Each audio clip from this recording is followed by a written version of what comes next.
Good, so we're going to the Milu server and we're going to access the easy interface.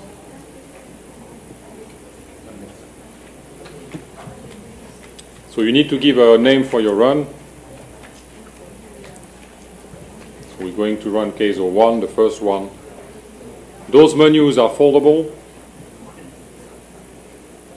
It's always, you should always give the largest of the two molecules as first one when you do the docking in general, because this has to do with the clustering later on. So I'm going to give E2A HPR, so I am submitting it.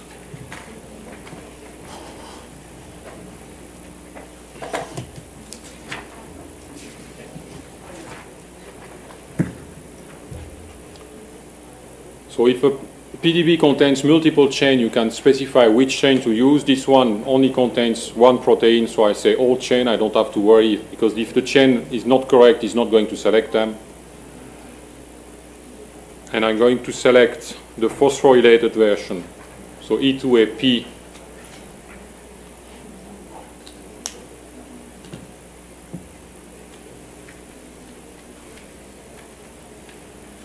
And then I need to define the residues that are involved in interaction. So this will be typically or your bioinformatic predictions or the NMR perturbation data. So here the list can be found in the NMR data file in the E2A PyMol script. If you look at the script here, you find this list of amino acids. This was defined based on NMR data. So I'm basically copying this list, and this is what I'm going to give to the server.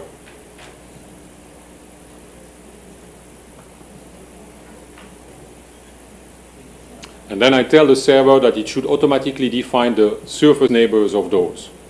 This is this define passive residue automatically. And we are dealing with proteins. If you were to dock a DNA of RNA, you would have to specify it here. If you're doing a protein ligand docking, you can also use the server for that, and you should define the ligand as protein as well. But it should be defined as heteroatom in a PDB, het-ATM instead of atom. So now I have to upload the second file. So I'm summing it. I'm going to use all chains. And here I'm going to give the HPR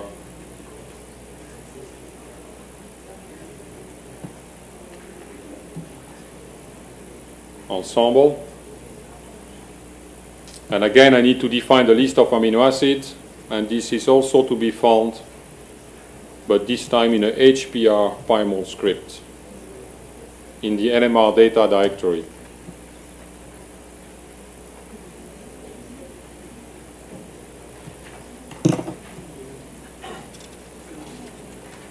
So this is described at the top of page 57, at least if the numbering is the same.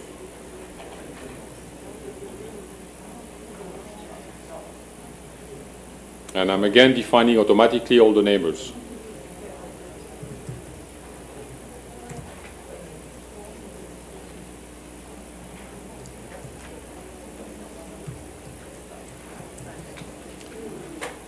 So if you have done all of this, you can give your login credentials. This is the number that you have been attributed, and the password ISGC 2013.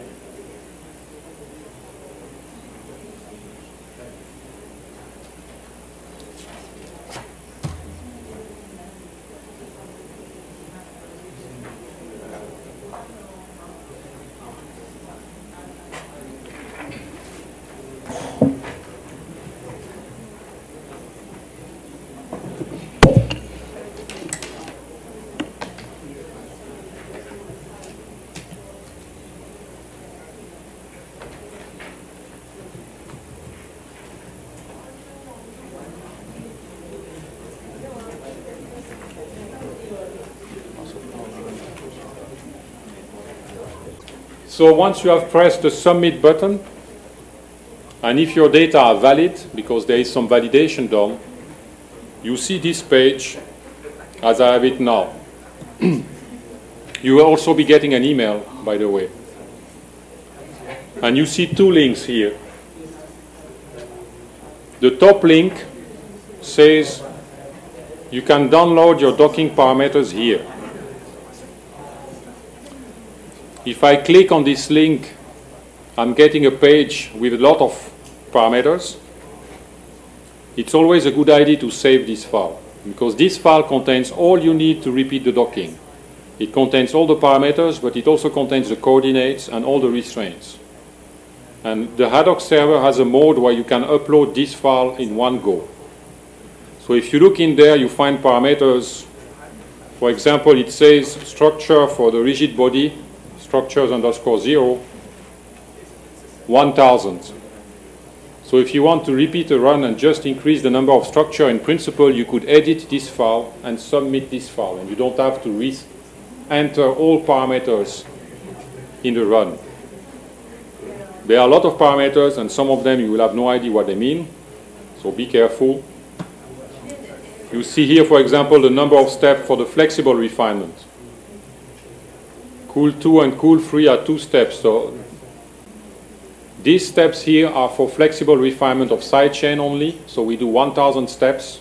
It's a simulated annealing protocol, and then we do 1000 steps with backbone flexibility as well. So if you are going to dock a highly flexible molecule and you think that you need much more flexibility, you could increase those numbers, for example. Someone asked me about single-stranded RNA. This will be a parameter to change. And if you keep going down, at some point you will find your experimental restraints, and you find the PDBs also. So the PDB is a long string, but it contains all the coordinates. And here you find the restraints that we've been inputting. So this file really contains everything. And you can save it to disk with the save page as.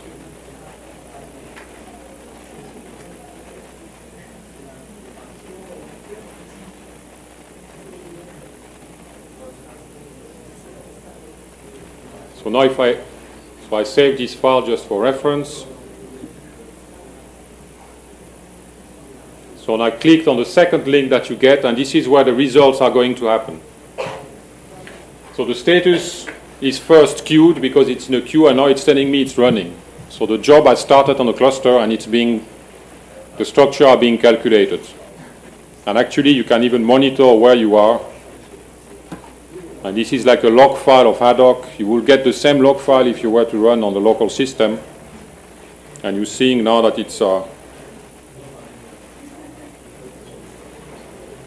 it's almost finished with the rigid body stage. It's calculating the last structure, and after that it's going to start with the flexible refinement. But when the run is finished, all the results will appear on this page. And in principle, you will also get an email telling you that the run was finished. So now I'm looking at a run which was pre-calculated and which is available on the virtual machine. So if you look at what's there, basically you get the results. In this particular case, we're only getting one cluster of solutions. And it's you're getting some summary here. So now it's telling you that, remember, the server, the course account are automatically decreasing number of structure. So the maximum structure that you get are 50 after water refinement. The default will be 200. So now it's telling us that we have cluster of 48 structures in one cluster, which is 96% of the water refined model. And then for each cluster, you will get statistics, the score with standard deviation, the size of the cluster, the Rmsd from the lowest energy structure, so the best model that you have generated. So this is telling you if the cluster contains the best model or not. Then you get van der Waals electrostatic desolvation, restraints, buried surface area, and the Z-score. We only have one cluster here, so the Z-score is 0. If you have several clusters, the Z-score will tell you the more negative, the more distinct it is from or the better it is. And it can be that you have two clusters that have almost the same Z-score, so you really have to compare them. So if you get clusters with the same scores, or if the scores are differing but within the standard deviation of the score, in principle you could not tell based on the score which one is better. So you really have to look at the solutions. the clustering is done based on the top 4 members of each cluster. And you can download the individual structures here, and if you were to run the server, you will see a second link appearing, which allows you to visualize online using JMO the models. And then you have analysis, which is provided to try to visualize the results. So what you see here is the interface ligand Rmsd. If I click on this, I get the nothing. So this is Rmsd from the lowest energy structure versus score. And you can see how the structure are differing in terms of Rmsds. The clustering that we are using is 7.5 angstrom in this case. So you see that all the structure basically are here within this cutoff. So if you have multiple clusters, you will see the different clusters basically showing up in these kind of plots. It also allows you to see if you get a lot of solutions with the same energies but completely different Rmsds, then you know that you are in trouble. And then you have different type of metrics, so you can see the van der Waals energy only, electrostatic, restraint energy. So it's useful to compare results. We're going to visualize the cluster.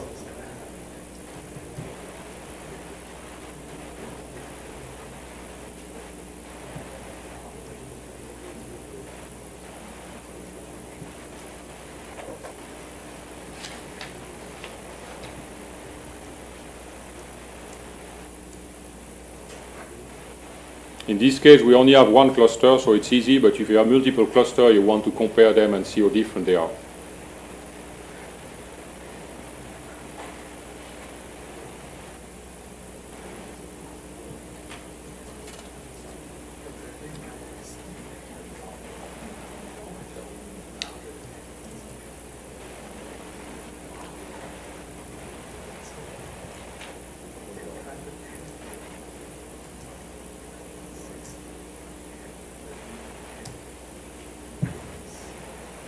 I've run a script which is in the NMR data directory, the E2A-HPR PyMol active. So this script colors the active residues that we have defined based on the NMR data onto the structure.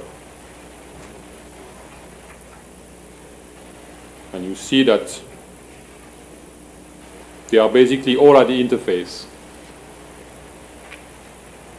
So it seems that the structure is at least fitting the experimental data. It doesn't mean that it's the correct one, of course.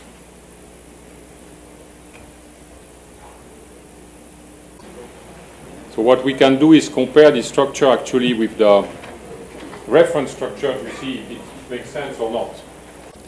So if you are familiar with PyMol, you can do fitting in PyMol as well. In the tutorial on the pages, there is a description of how to do fitting using Prof, which is another software which is very useful to do superposition of structures and Rmsd calculation. You can fit on one part and calculate the Rmsd on another one.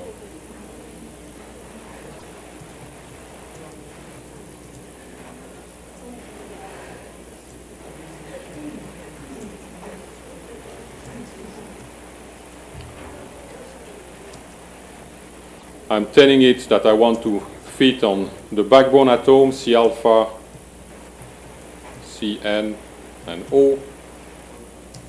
I'm going to fit the A chain.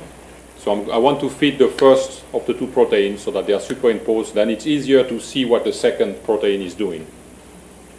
So I'm fitting on all amino acids of zone A. And I say fit, and it's giving me the Rmsd 0.685. What is not explained in the script is that I could calculate the Rmsd on the over chain if I want, with using Prof. So if I say R zone B star, it's giving me the Rmsd on the over chain. So I fit it on chain A, and with this R zone command here, I calculate the Rmsd on chain B. So you see the Rmsd is 1.4, so this is a very good solution, most likely, because you fit on one and you measure on the other one. So every change here is going to be very large. If I was to fit on both at the same time, I will get a very different number. So now I'm going to write the fitted structure, and I call it fit. And then it's already pre-oriented in a conformation that's exactly matching the reference structure. So that's convenient if you want to display things or make figures. So you see I have cluster 1 fit here and cluster 1, 1. So now let's visualize those two molecules.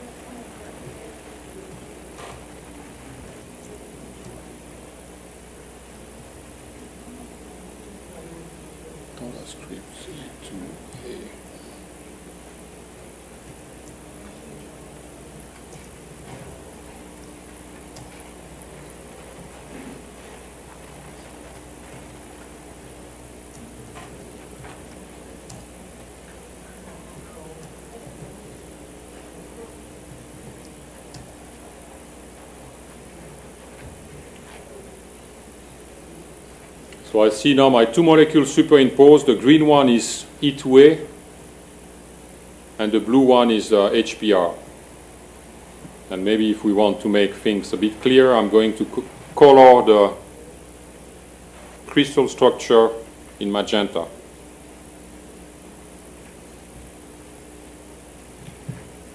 Oh, in yellow then.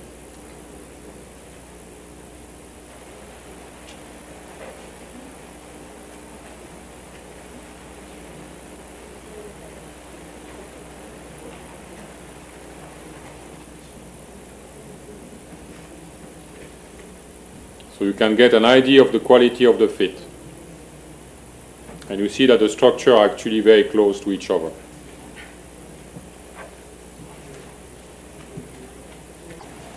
But if you read further, I told you at the beginning that this complex is about a phosphate transfer between one histidine and the other one. We did not put that information into the docking. We did not impose that two histidines should be close in space. So if this solution makes sense, we should find two histidine close in space for the transfer of the phosphate. So we can visualize those histidines to see if are they indeed, there are multiple histidines in those structures, so are two histidines close in space. This is what you need to explain the biological function of this system. So if we were to obtain several clusters, we don't have in this particular case. And you don't know which one is the correct one, this is a piece of information that you could use to decide if the solution makes sense or not. So I'm going now to select all the histidine in a system. Or maybe I should do it.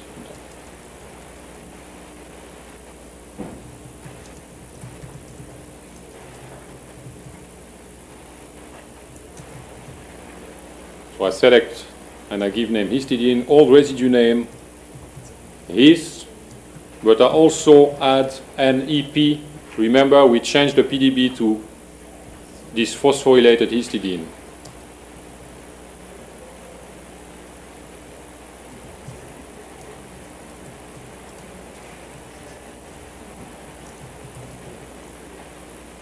And now I'm showing all histidine in a system as a sphere model.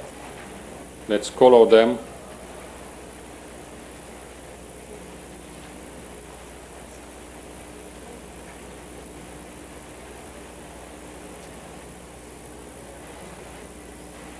And if we look at it, you find that indeed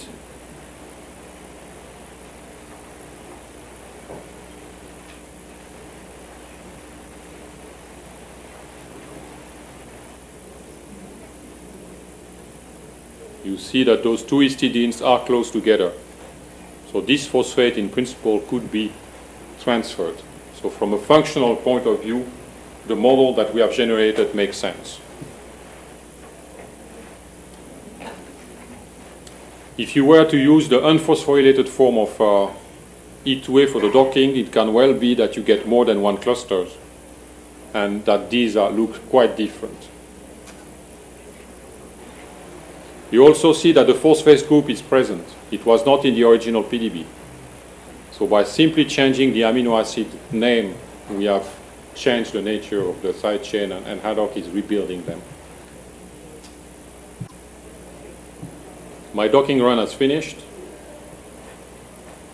and I'm also getting only one cluster. You see that the docking run that finished has the link now to the download and also view structure. The pre-calculated one don't have the view structure link. So if you click on this one, it will start a JMOL applet. What you also find on top here is a zip archive, gzip tar file that contains all the data of your run. We're not going to download them just because of network bandwidth, but these data are also available on disk. So if you are in the case 1 directory where we're looking at the results, you find here this case 1 TGZ. This is what the server will be returning you if you download the data. So now we are going to unpack those data and look at the results in a bit more detail.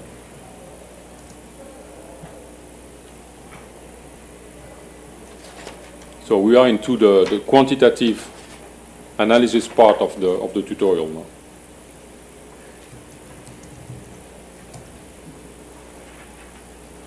And you see a lot of files appearing here.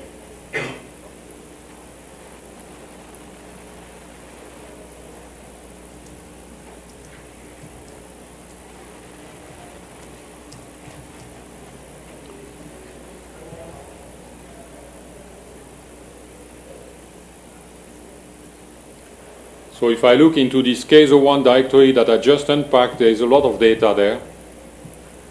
A lot of job files that have been run by the cluster. There are some representative output files here. These are the output files that CNS generates for different structure.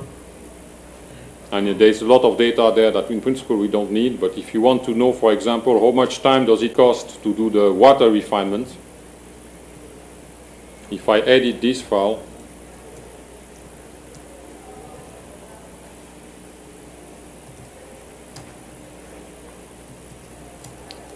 and I look at the bottom of the file, you see here that the CPU time used for water refinement was 3 minutes, 180 seconds per structure, just to get an idea. And I can do the same. IT0 is the rigid body. IT0 was 18 seconds. And in IT0 we have done actually 10 docking trials in total before writing a structure tool. So it's about 1 second per docking. And then you have to read data first. So what you have here is an entire, remember the blue files here are directories. So let's go take a look at the data directory. The data directory contains all the data that we have been giving to the software. So you can find back your original data there. So for example, in the sequence file, you find the PDB files. In the distances directory, you find ambiguous.table and unambiguous. We did not specify specific restraints for Haddock, so the unambiguous table file is empty. But if you look in the ambiguous table file, you get this weird looking file. And this is the ambiguous restraints that have been automatically created by Haddock based on the list of amino acids that we gave. Remember, each amino acid is seeing all the amino acids on the other interface.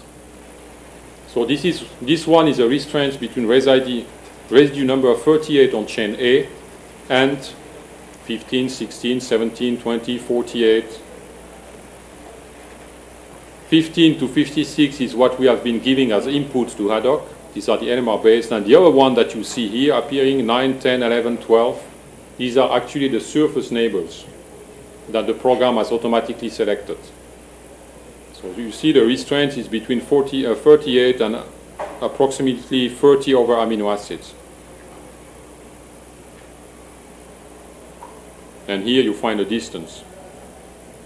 And you see the distance in our case is between 2 angstrom upper limit and 0 lower limit. And you will find such a distance restraints for all active residues that we define. So these are your distance restraints. If you were to dock using RDCs and define RDCs, the restraints will be found there. So each run contains all the data that you have been providing. What do we find more in these directories? So this was the data directory. Packages you don't need to worry about. This has to do with grid business. Protocols. This is where all the CNS scripts are located. So if you want to understand what is HADDOCK doing actually for the rigid body docking, you should look at the refine.imp script. And this is CNS syntax. So for those of you who know CNS or Explore, you can try to understand what's happening here. And if you want to try something else, you could script. But basically all the protocols to run things are here. We have another directory. Tools contains a number of scripts that are used at some point for analysis, for example, for clustering. We have a topar directory. This directory contains the topologies. So we need to define energy functions. We need to define parameters for the docking. This is all found here. When we do protein-protein docking, we use by default these parameters, 5.3.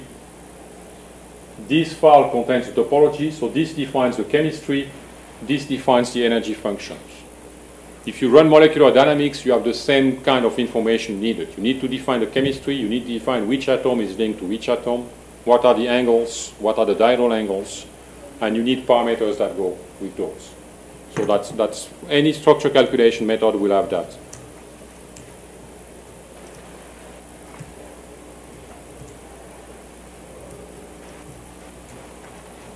So you see here one example.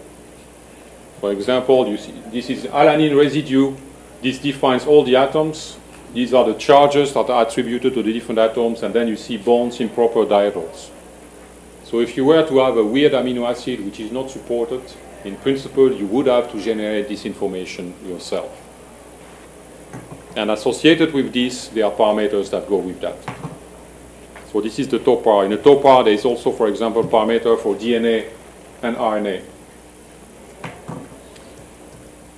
What are the other directories? There is a begin. It's hidden always. It's up there.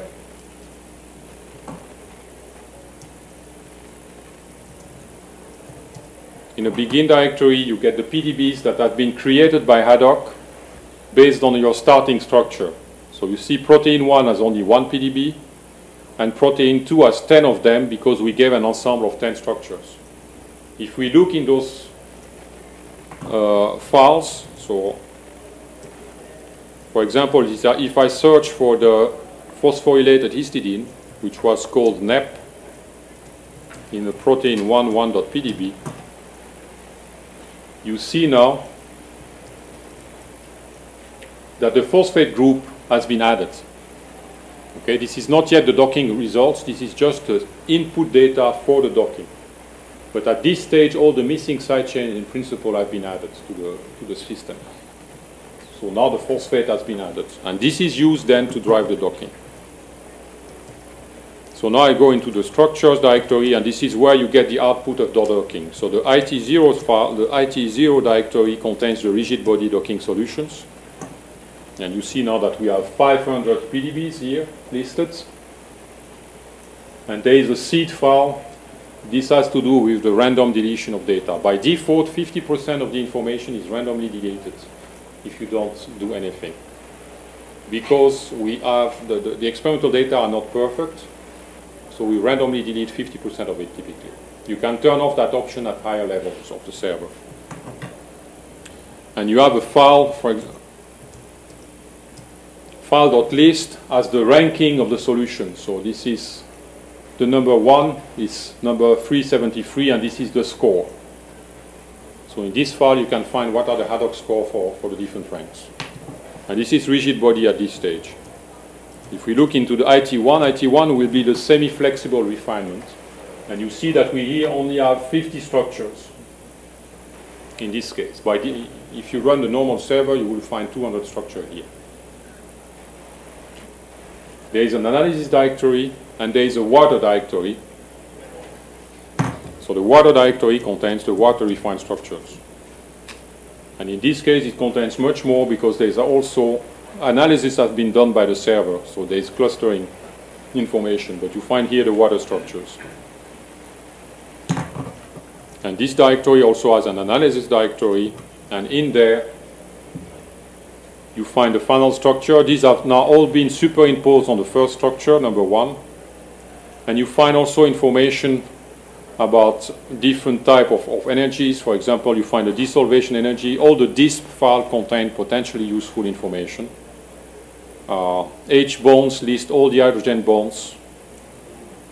And there is a file which has analyzed the hydrogen bonds. So if I look at what is in ANA H bonds,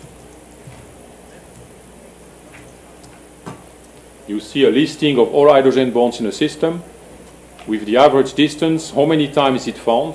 So for example, here we have 37 times an hydrogen bond between aspartate 38 and arginine 17 out of 50 models that we have. And some of them are unique, so you can also sort this file by looking at this column. So this is giving you basically the hydrogen bonding information of the interface only. And you have another file which is called NB contact. This will be the non-bonded contacts. So this will be more like the hydrophobic contacts of the interface. And again, you can look at this file and find what are the most. So like this one, it's like the phenylalanine 71 is making an hydrogen bond contact with a non-bonded contact with the methyl group of threonine 16. So you get a bit of statistics there. So this is the structure haddock sorted file which the analysis generates, and you see here a lot of energy terms.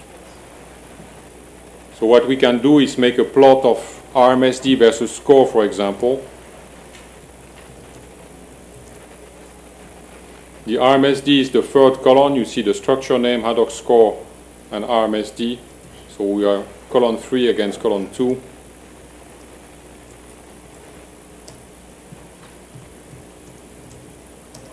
And I can visualize. So you see here, interface Rmsd, it's from the reference structure in this case. So this is the structure that was solved by NMR. And what you see on the y-axis is the haddock score. So you see a nice funnel in energy. And you see there are a few structures down there, 8 angstrom away. So again, those are most likely rotated solutions.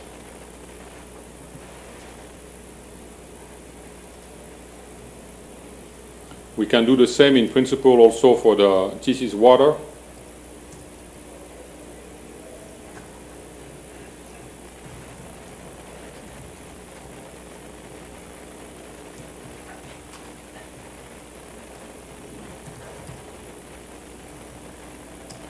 So now I'm looking just, these are the Rmsd from the reference structure of the top 10 structure of the rigid body refinement, and these are the structure of the flexible refinement. You see and these are the ranking as done by Haddock, so it's not the best Rmsd. So you see in the rigid body already we have structure that they are all within 2 angstrom basically, well not all, but within 2 angstrom. After refinement you see that the structure that are closer to the reference are ranking better. So we have structure at 1.1 angstrom here. If we look at the Rmsd sorted file, this is sorted based on Rmsd. So because we know the answer, we can do that, of course. If you don't know the answer, you don't do that. So you can see, for example, now, at IT0, rigid body docking, we had generated structure at 0.9 angstrom from the reference. The best structure after flexible refinement is 1.50. So those structures that were very close, we have lost them. The question is, where has this guy gone? we generated a 500 structure and we selected the top 50. So if I'm looking where is structure 100 in the file, so if I go into structure IT 0, I'm going to grep for 100 minus C. Yeah. So structure number 100 is at position 107 in my ranking. So that's why it does not make it into the flexible refinement, because we only select 50 structure in this case. By default, we will be selecting 200 structure and generating 1,000 or even more. We can also do the same trick that we just did.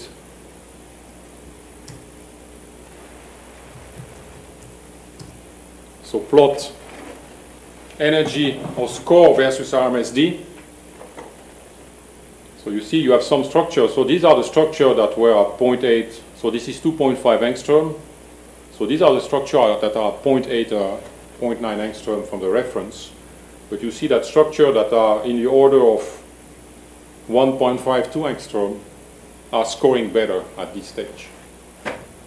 And this is why we are selecting. So the selection is done based on the top 50 in this case. So somewhere here you're going to draw a line and select everything, and we are losing those guys.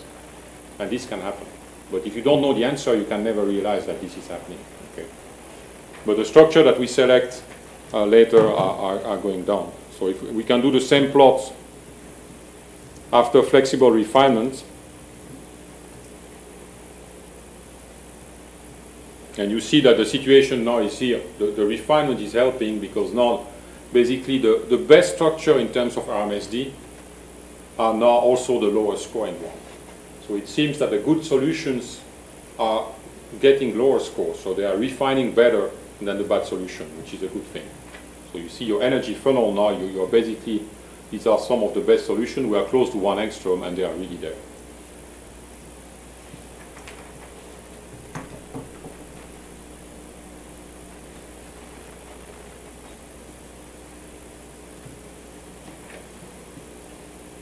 So scoring, if it's not, the scoring is not perfect, so you might be losing structures.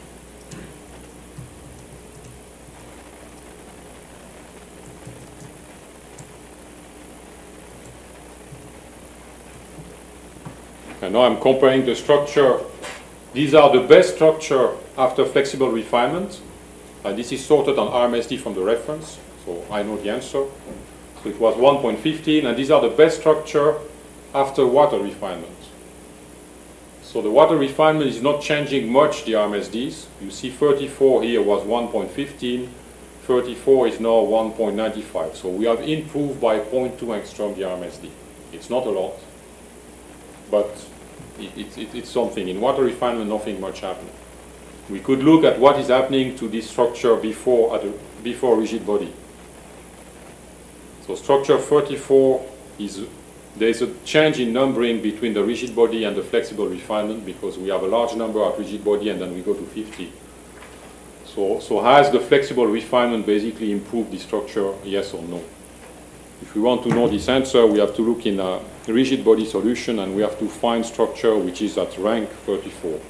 Because the structure at rank 34 gets number 34. So if I...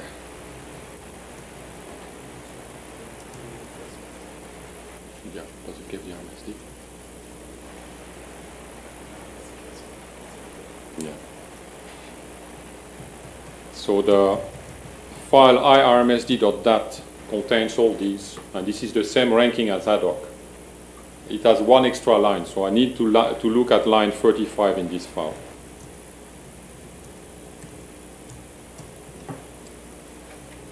Which cannot be this. Ahead, sorry.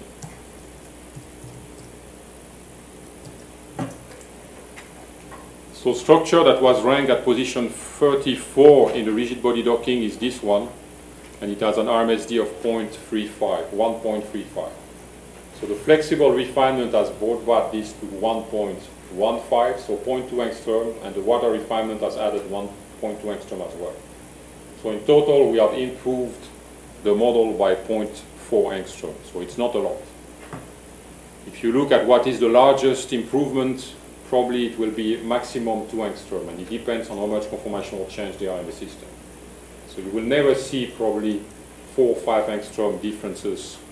So the flexible refinement that we are doing is limited in its ability to refine large conformational changes, and you have to be aware of that. So if a loop is, in a movie you see a loop flipping, but this is not occurring very often. So really, if you expect large conformational changes, or if you have loop in different conformations that you see in your NMR ensemble, you should give those different conformations as ensemble in docking, because this is going to be much more easier, hopefully, to select the correct one than expect that a conformational change take place during the refinement.